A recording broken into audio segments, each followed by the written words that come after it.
आत्मा आप सबकी आत्मा को नमस्कार कहती है और आप सबका मेरे संग जुड़ने का बहुत बहुत धन्यवाद। आज से हम स्टार्ट करेंगे ध्यान योग। नो ध्यान योग में कृष्ण जी ने ध्यान करते समय हमें क्या क्या विधि अपनानी चाहिए, क्या क्या ध्यान रखना चाहिए, उन सब के बारे में एक्सप्लेन किया है, जिसको हम आत्म संयम योग भी कहते हैं। क्योंकि ध्यान अगर हम उस तरीके से करते हैं तो ऑटोमेटिकली हमारी आत्मा में संयम हो जाता है। हमें ऑटोमेटिकली शट दोष कंप्लीट हमारे खत्म होने लग जाते हैं। नाउ अब इसमें यहाँ पर उन्होंने पहले ही हमको क्या बताया है, अष्टांग योग बता दिया है, जिसमें उन्होंने बोला है यम नियम आसन प्राणायाम प्रत्याहार धारणा ध्यान और समाधि द्वारा आत्मा को पे हम लोग आत्मा को परमात्मा से मिलने के लिए कर सकते हैं। तो अब वो यहाँ पर बताएंगे कि उसके लिए हमें क्या क्या सावधानियां अपनानी है। नाउ इसमें 47 श्लोक हैं जो हम आगे धीरे धीरे करेंगे। यहाँ पर पहला श्लोक है जिसमें उन्होंने अनाश्रित कहा है, मतलब कर्म फल में आश्रय ना लेकर। इसको अगर आप ध्यान से देखें तो हमारे पास क्या होता है, हम जब ध्यान भी करते हैं तो हम लोग क्या करते हैं, एक फल की इच्छा से करते हैं कि मैं ध्यान करूंगी और मेरे को ये अचीव हो जाएगा। जब हम ध्यान को भी किसी कर्म फल की इच्छा, मतलब उस ध्यान भी क्या है क्योंकि कर्म है, तो किसी फल की इच्छा के रहित करेंगे, तब हम क्या हो जाएंगे, एक सन्यासी हो जाएंगे या योगी हो जाएंगे। तो जिस दिन हम इन इच्छाओं को भी त्याग देंगे तो ऑटोमेटिकली हमारी मनोवृत्तियां जो है, मतलब उनका त्याग हो गया, इसका मतलब ऑटोमेटिकली हम क्या हो गए, योगी बन गए। तो यहाँ पर कृष्ण जी पहले में ही हमें समझा रहे हैं कि हम लोग क्या है, योगी बनने के लिए हमको संकल्प रहित ध्यान की तरफ बढ़ना होगा धीरे धीरे। तो अभी अगर हम ध्यान से देखें तो हमारा क्या होता है, हम लोग जब ध्यान में स्थित हो जाएंगे तो हम लोग उसको आगे वो बताएंगे कृष्ण जी की उसको योग रूढ़ भी कहते हैं। तो अगर अगर हम ध्यान से देखें तो हमारा क्या होता है, हम कर्तव्य कर्म करते हैं, राइट।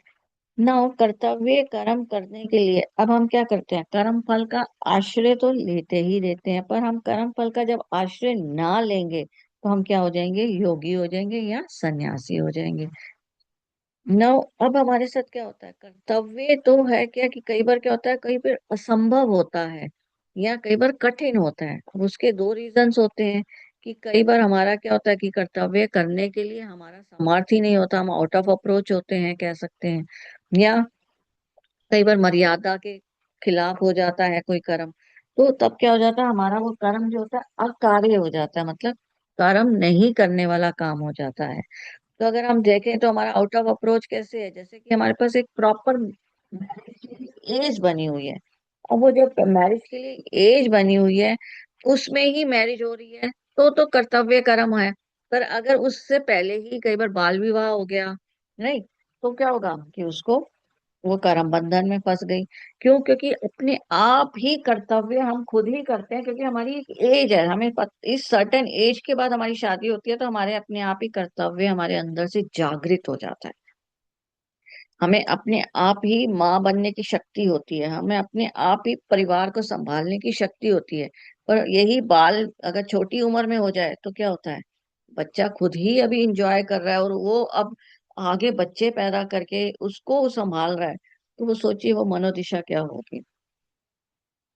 तो यहाँ पर उन्होंने क्या बताया है कि कर्तव्य क्या है, कि कर्तव्य जो हमारे संसार में कुछ नियम बन गए हैं उसको निभाते हुए अगर हम कर्म कर रहे हैं तो ऑटोमेटिकली हमारे आप ही हम लोग कर्म फल का आश्रय नहीं लेते हैं। क्योंकि अगर यही बाल विवाह का एग्जाम्पल जैसे हम ले रहे हैं, तो अगर वो छोटी उम्र में किसी की शादी हो गई है तो वो लड़की के साथ क्या हो रहा है, वो अभी उस कर्म फल के लिए तैयार ही नहीं है कि वो पूरे परिवार को संभाले, क्योंकि वो तो अभी खुद ही बच्ची है। तो वो क्या होगी, कर्म बंधन में बंध जाएगी। ना दूसरे में जैसे मैंने पहले भी बताया था कि फल की आकांक्षा कामनाएं अगर ये भी छोड़ देते हैं जब हम ध्यान करते हुए, तो हम क्या हो जाते हैं, सच्चे सन्यासी हो जाते हैं या सच्चा योगी होता है। वही पर्सन जो है वो सच्चा योगी कहलाता है। तो यहाँ पर उन्होंने यहाँ पर ये बताया है। अब तीसरे में उन्होंने क्या बोला है, योगारूढ़, जो मैंने आपको पहले भी बोला था। तो योगारूढ़ से उनका क्या मतलब है कि जो योग में स्थिर हो जाता है वो ही योगारूढ़ी है, वो ही सच्चा योगी है ना। योग में स्थिर होने के लिए हमने पहले एक स्थित प्रज्ञ समझा था, तो स्थित प्रज्ञ भी योगारूढ़ी कर देता है। और दूसरा हमने समझा था मुमुक्षु, जिसमें हमारे क्या होता है कि हमें आत्मा का ज्ञान प्राप्त करने की इच्छा जागृत हो चुकी है, तो मुमुक्षु भी हमको क्या करेगा, योगारूढ़ की तरफ ले जाने की कर रहा है। तो अब यहाँ पर हम पहले योगारूढ़ को समझते हैं ना। योगारूढ़ का एक्चुअल में मतलब क्या है? योगारूढ़ का मतलब है योग से बना हुआ स्थिर पर्सन, राइट। तो योग से बना हुआ स्थिर पर्सन, ये क्या है, योगा ऋण। तो इसमें हम एग्जांपल से समझ सकते हैं, जैसे हमने लिया लेट इट बी जलज। तो जलज एग्जांपल में क्या है, जल प्लस जा के दोनों के योग से बना हुआ है। तो इसका मतलब क्या होता है, जलज दो शब्दों के योग से बना है। तो अब इसमें दो शब्दों के योग से बन के हमने क्या कह दिया कि मतलब जल में जन्म लेने वाला, राइट। जलज का मतलब ये बन गया।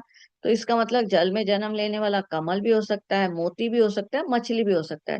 तो जल क्या है, योग, और उसका रुड़ क्या है, कमल, मछली। तो रुड़ हो गया मछली या कमल।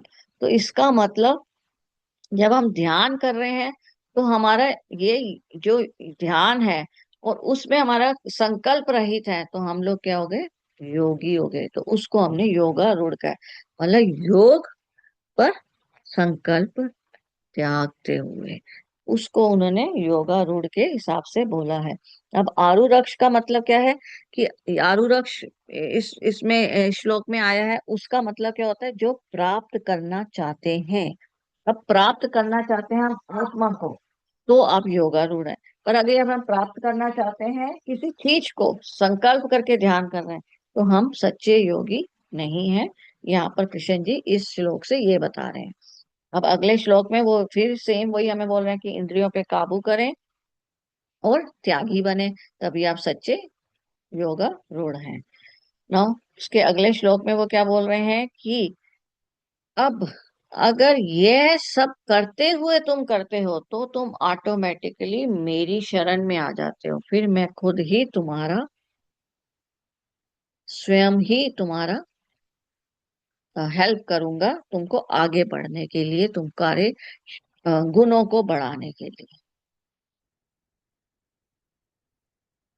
ओके, यहाँ पर छठे श्लोक में भी सेम हमको वही समझाया गया है कि मन पर विजय प्राप्त करना ही हमारा काम है। मतलब मन, बुद्धि और चित्त अगर हम तीनों पे वश कर लेते हैं तो हम ऑटोमेटिकली योगी की राह में चल पड़ेंगे, आत्मा की यात्रा हमारी स्टार्ट हो जाएगी। अभी हम आज इतना ही करेंगे, कल हम सीखेंगे कि अब इन सबको करने के लिए हमको कैसे कैसे प्राप्त करेंगे, हम किस तरीके से हमको ध्यान करना है, वह हम कल करेंगे। आज के लिए इतना ही, बहुत बहुत धन्यवाद।